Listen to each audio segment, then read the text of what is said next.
Hello friends मैं आज आपको बीए सेकेंड ईयर के first chapter anthem for doomed youth के पोएट विल्फ्रेड ओवेन के बारे में क्वेश्चन एक्सप्लेन करूंगी। क्वेश्चन है, give a critical estimate of Wilfred Owen as a poet. ये हेडिंग वाइज है और बहुत ही अच्छा ये क्वेश्चन भी है। चलिए इसको देखते हैं कि इसमें कैसे पोएट के बारे में डीपली सब कुछ बताया गया है। मैं इसको बहुत ही शॉर्ट करूँगी और मेन पॉइंट आपको बताऊँगी कि कैसे आप क्वेश्चन को इजी वे में कर सकते हैं। तो चलिए स्टार्ट करते हैं।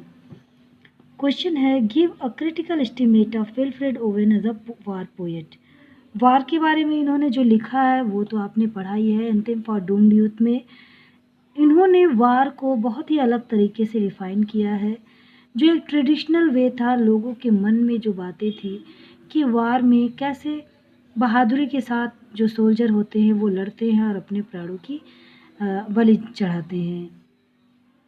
लेकिन विल्फ्रेड ओवेन स्वयं एक सोल्जर थे, तो ये ज़मीनी बात को जानते थे, मतलब कि रियलिटी जानते थे कि वार के टाइम क्या होता है। एक सोल्जर कैसे मौत के सामने बिना मतलब के झोंक दिया जाता है और मौत से सबको डर लगता है।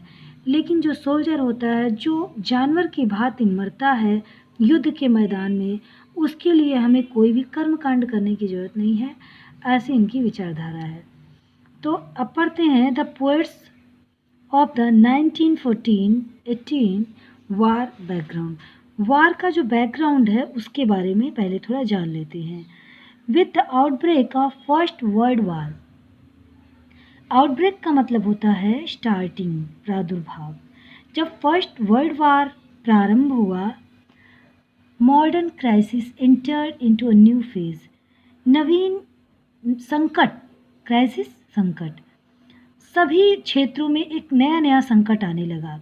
जब फर्स्ट वर्ल्ड वार चालू हुआ तो संकट का एक जैसे बादल सा छा गया। Force which had laid dormant since the Renaissance began to destroy and change the structure of the society. देखिए, force which has laid dormant, force जो कि लेड डोरमेंट मतलब सुप्त पड़ी हुई थी। डोरमेंट माने सुप्त पड़ी हुई थी। सिंस द रिनेशा के टाइम से बिल्कुल सुप्त अवस्था में पड़ी हुई थी। बिगेन टू डिस्ट्रॉय, वह नष्ट होना शुरू हो गई। And change the structure of society, और समाज का जो स्ट्रक्चर था, ढांचा था, वह बदलने लगा। The first world war brought to public notice many poets. The first world war brought to public many notice many poets, मतलब फर्स्ट वर्ल्ड वार, जब प्रथम विश्व युद्ध ने जनता को बहुत सारे पोएटों से परिचित कराया। Particularly among the young men in armed force, विशेष रूप से युवा जो कि शस्त्रधारी थे, मतलब कि सोल्जर थे।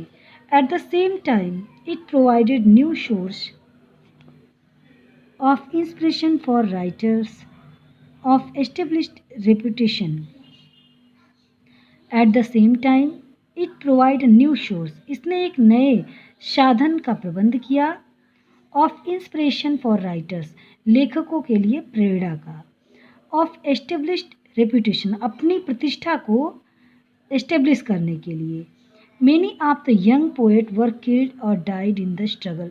बहुत सारे यंग पोएट या तो मारे गए और डायडिया मर गए, स्ट्रगल, संघर्ष करते करते मर गए। And it is impossible to estimate the loss suffered by English poetry, और यह असंभव था कि एस्टिमेट मतलब अंदाज़ा लगाना कि इंग्लिश पोइट्री कितने ही कष्ट के दौर से गुजर रही थी।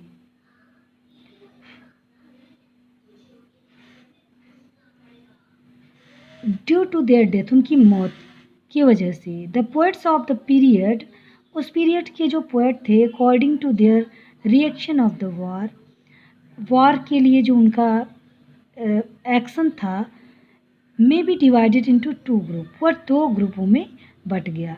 अब देखिए बैकग्राउंड में आप इतना ही लिखिए। एक लाइन शायद आपका कट गया है, यहाँ तक देखिए, यहाँ तक मैंने पढ़ाया और बाकी कटिंग कर रही हूँ। अब अगला हेडिंग आप देखते। अब हम सेकेंड हेडिंग देखते हैं, Owen as a war poet.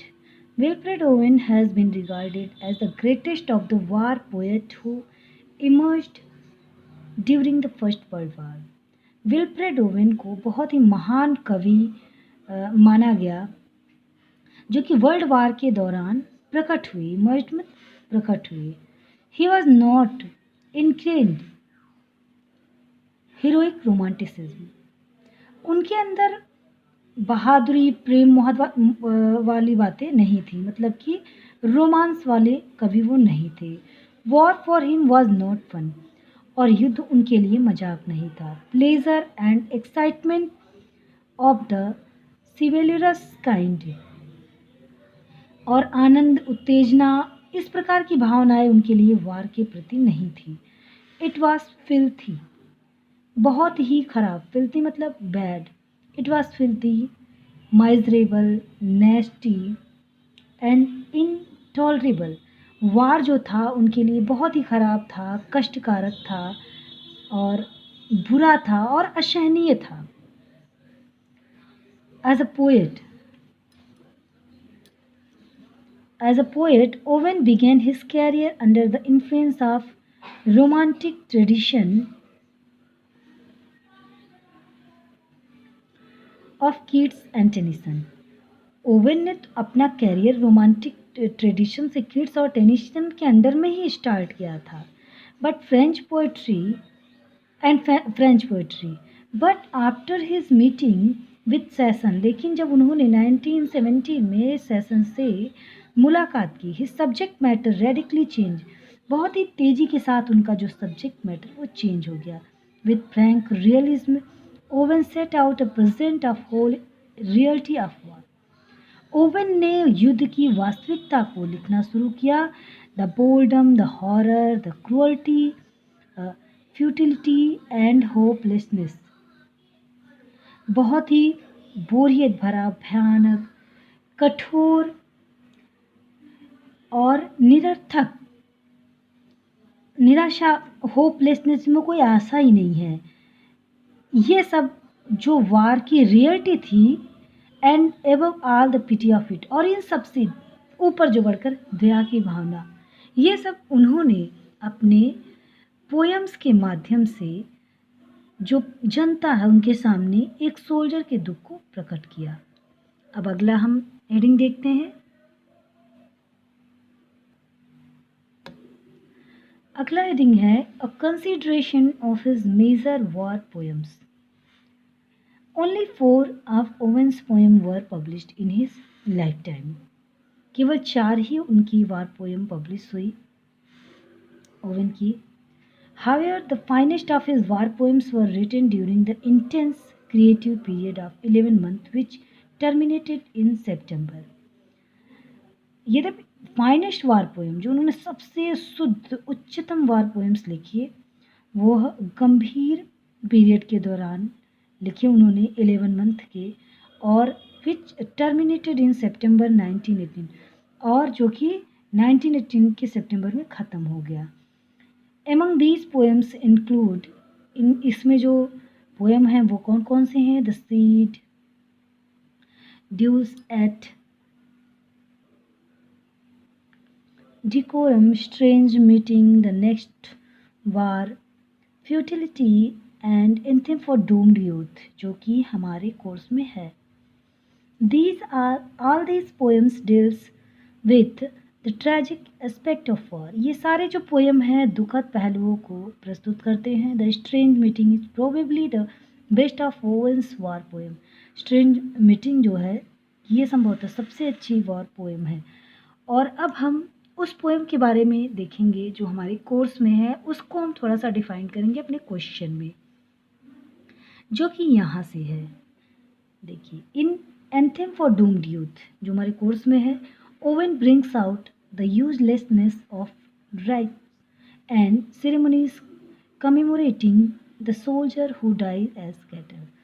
Oven निरर्थकता को प्रस्तुत करते हैं उन परंपराओं को, जो कि परंपरा, उत्सव, जो रीति रिवाज, जो कि उत्सव जैसा, जो सोल्जर्स के डेथ होने पर जो सोल्जर जानवर की तरह मर जाते हैं युद्ध में, उस पर जो भी परंपराएं जैसे बेल बजना वगैरह होती हैं, ये इस पर ओवेन जो है एक कटाक्ष सा, मतलब इनको पसंद नहीं है, इसकी निरर्थकता को प्रस्तुत करती है। और ये देखिए पोएम आपके इस स्टैंजा जो है आपके पोएम का ही है।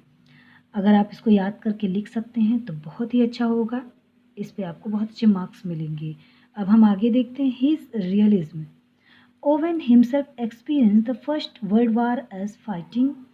ओवेन ने स्वयं अनुभव किया फर्स्ट वर्ल्ड वार के दौरान एज ए सोल्जर उन्होंने लड़ाई की थी। Therefore he had a very realistic attitude to war. इसलिए बहुत ही मतलब रियलिटी वो जानते थे कि वास्तव में वार में होता क्या है। ही नेवर ग्लोरीफाइड वार और आइडलाइज्ड डेथ। वह ग्लोरीफाई नहीं करते, मतलब जो युद्ध में मर जाते हैं उनके लिए वो गौरवान्वित नहीं समझते।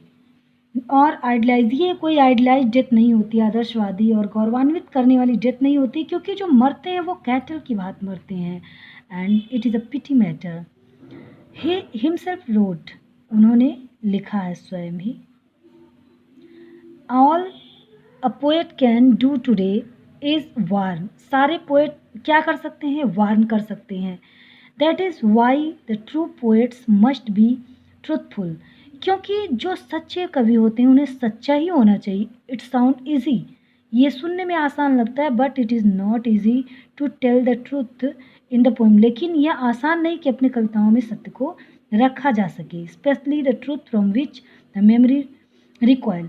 और स्पेशली उस प्रकार के ट्रुथ जिससे कि लोग घबरा जाए सुनकर। जैसे वर्ल्ड वार जब चल रहा था, फर्स्ट वर्ल्ड वार, तो उसमें बहुत ही मौतें हो रही थी। जो सोल्जर जा रहे थे, यंग सोल्जर, किस प्रकार से उनकी जाते थे और मर करके आते थे, मतलब कि उनकी लाश आती थी, और वो उनकी आंखों में जो ख्वाब होते थे वह सब बिल्कुल किसी भी, मतलब वो अपने जीवन को जी नहीं पाते थे और युवावस्था में ही मर जाते थे।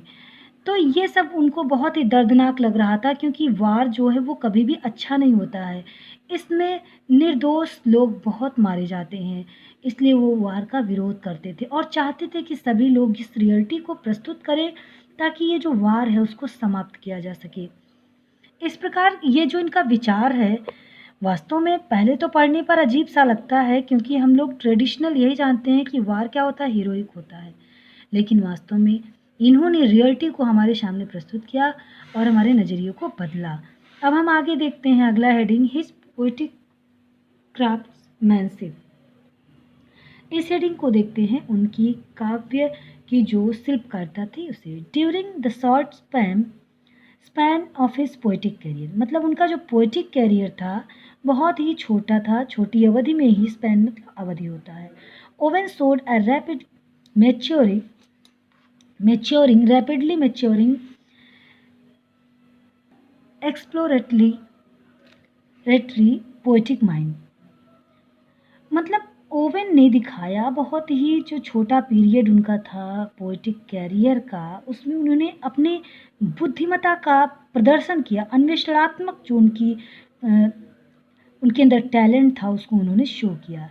His technical experiment and attitude influence the poet of 1930। उनका जो टेक्निकल एक्सपेरिमेंट था उसने सारे पोएट्स को प्रभावित किया 1930 के। Owen was a gifted artist है। Owen was a gifted artist. Owen एक कलाकार है जो कि प्रतिभावान है। बस आप इस हेडिंग में आप इतना ही लिखिए। और देखिए ये जो पोएम है बहुत ईजी वे में आपने इसको समझा भी है। यदि आप इसको पढ़े ना हो तो प्लीज़ प्लेलिस्ट में BA सेकेंड ईयर का जो मैंने बनाया है पोइट्री का, उसमें आप जा कर के इसको पढ़ लीजिए। बहुत ईज़ी वे में आपको समझ में आ जाएगा और यदि पसंद आए तो प्लीज़ लाइक शेयर ज़रूर करिएगा। Thank you for watching this video.